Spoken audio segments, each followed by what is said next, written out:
top of the back of the neck. Fastball's in. So, stop thinking about me. You know what's awesome about this?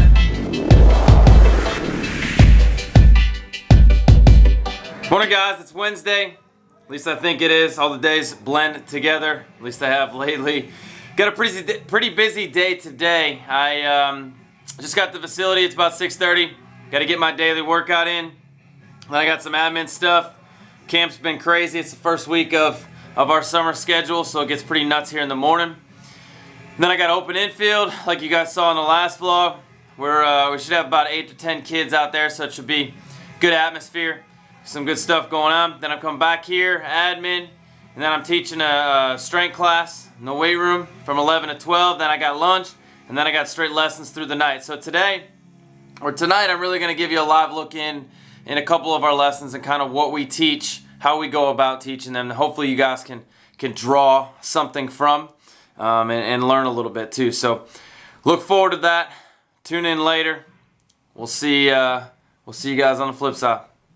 All right, guys, what we're going to do here, you can see I don't have any sound in these videos. Fortunately, our wireless mic is not working, so I'm going to do some of this voice recording and then some of it actually video recording. I'm going to put a little picture-in-picture up. But right here we got working with Peyton Bloom, and one of the things that I work with him is really trying to finish in a balanced position with two hands. You saw his first couple swings, he lets go, and his issue is letting go too early, right? Instead of letting go behind his head, right, because he's swinging so hard, he's letting go virtually right after contact. So he gets a little bit more on it when he holds onto the bat a little bit longer.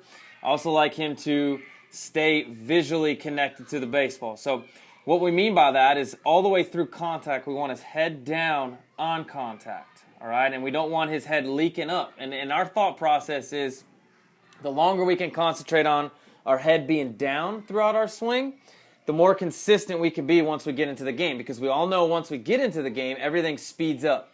Everything is done in exaggeration. So if we pull our head a little bit early here, we're definitely going to pull it early in the game when we're more amped up. So that's a couple of things that we work on with him. You saw right there, his head actually popped out a little bit. Now, we're jumping into overhand toss, or overhand front toss. I don't like to do the standard traditional front toss anymore. I really like kids to work on the angle of the baseball coming down. This is really easy for me because I can still locate the baseball wherever I want. It's not as pinpoint or as accurate, or I'm a lot more accurate here than I am in, back up full BP settings. So you can actually see in the other cage, we got Ryan Matthews working with one of his clients. He's doing the underhand front toss, traditional.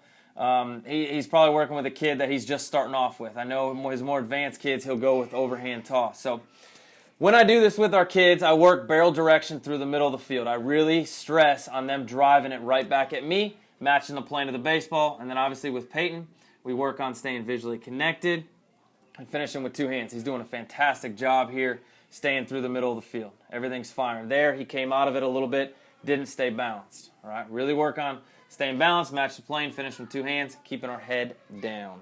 Next, we got Richie Van Tassel. Another one of my younger guys. Actually, he's about 14 years old.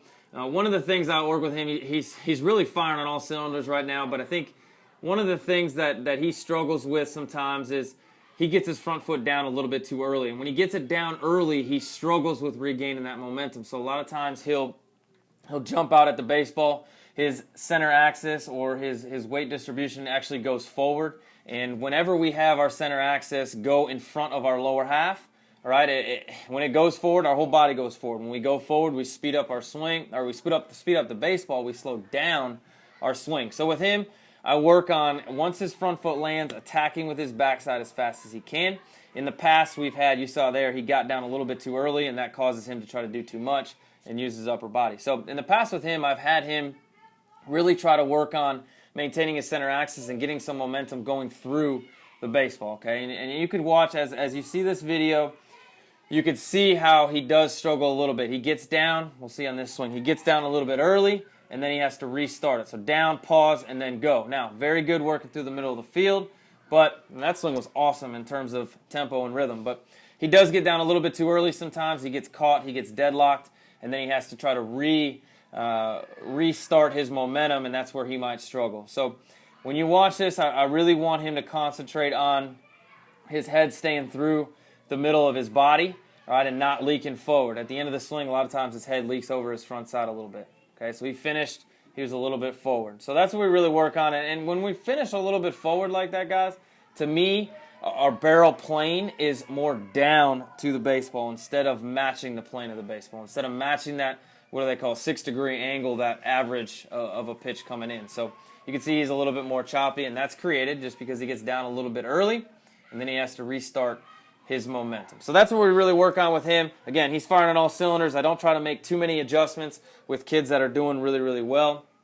I like to keep them consistent, keep them confident, and that's really the name of the game when it comes to hitting.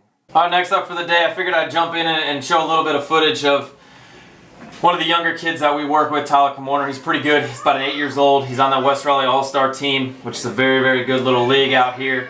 Pretty consistent hitter. I think he hit some home runs this year. But I just wanted to show some of the things that we might work on with a younger kid. And I really try to be really, really simple with them and really just concentrate on a couple of things. And those 3 things are, 1, we're staying visually connected to the baseball. So how well are we seeing the baseball is the most important thing. 2, how aggressive are we being? Are we attacking the baseball or are we being passive? Are we just trying to be too perfect? And a lot of times with little kids, this is what happens. We get too passive, we try to be too perfect, we try to just make contact instead of driving the baseball. And 3, we try to hold our finish, we try to stay balanced. I say this is extra credit for kids. You see, he didn't stay balanced there, but this is extra credit for kids because I don't want them to sacrifice staying balanced or not swinging as hard just so they can stay balanced. So those are 3 things I work on with Tyler. Really try to keep it consistent, keep it easy for him because I don't want him thinking too much at a young age. We want to hit on the basic fundamentals. All right, here we got Joe De Los Santos, and he's probably one of my best or most athletic kids that I have that come here to do lessons.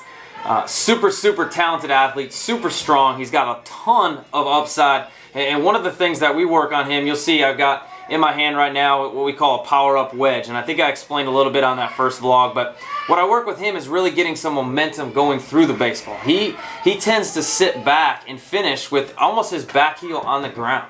All right, so we try to, when he's attacking, to get that back knee firing forward, because that's one thing he does struggle with. He leans back, he tries to lift it with his upper body instead of creating momentum and going to get the baseball. So this power-up wedge is a fantastic tool to use. It's a little slight wedge like this that actually puts all of his weight on the inside part of his foot, and that forces him to rotate and to get some momentum going through the baseball. So he's been struggling a little bit recently. I think he's thinking a little bit too much. What I said earlier with Tyler, we try to keep it as easy and as simple as possible for these kids, and when he starts thinking too much, he struggles. And when he starts thinking too much, he also goes really, really fast instead of trying to slow it down, which is what our goal is. We want to slow this game down. So with him, this power-up wedge is a fantastic tool. When I put it on him, he really started to swing the bat well. You can see his confidence go up.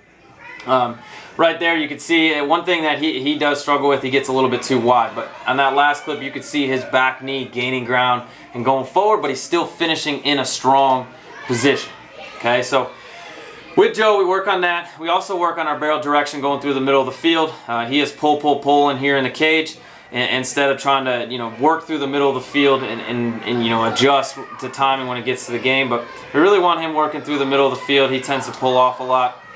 You can see there, that's his barrel direction, working to the left side of the field. And then also in this clip, I'm explaining to him what a quick swing means. To him, a quick swing in the past means we want to be choppy. We want to get to contact right away. Well, to me, what a quick swing means is how early you get on plane and then how long you stay on plane. Because to be quick, all right, if you can get on plane really, really fast, that higher velocity, you can match or put a mask or a band-aid on how fast they're throwing. So you don't need to speed things up. If we're constantly chopping, the only good contact we can make is way out front.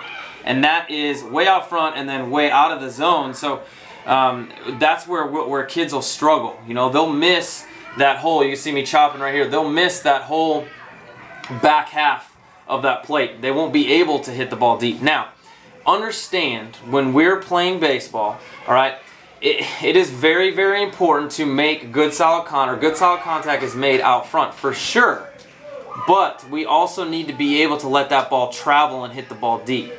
And that's what getting on the plane early is, and that's what a quick swing is how early we can get on plane to hit the baseball. So You see him finishing up here with some overhand front toss.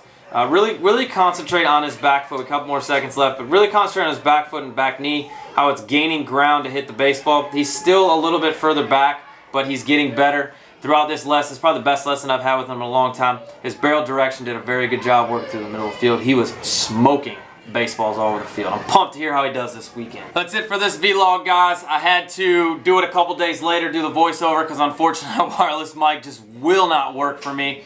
But got it all shot, gonna edit it, gonna shoot it out. Appreciate you guys tuning in. Hopefully you guys enjoyed this, picked up a little bit of something on our tips. We'll see you guys next time.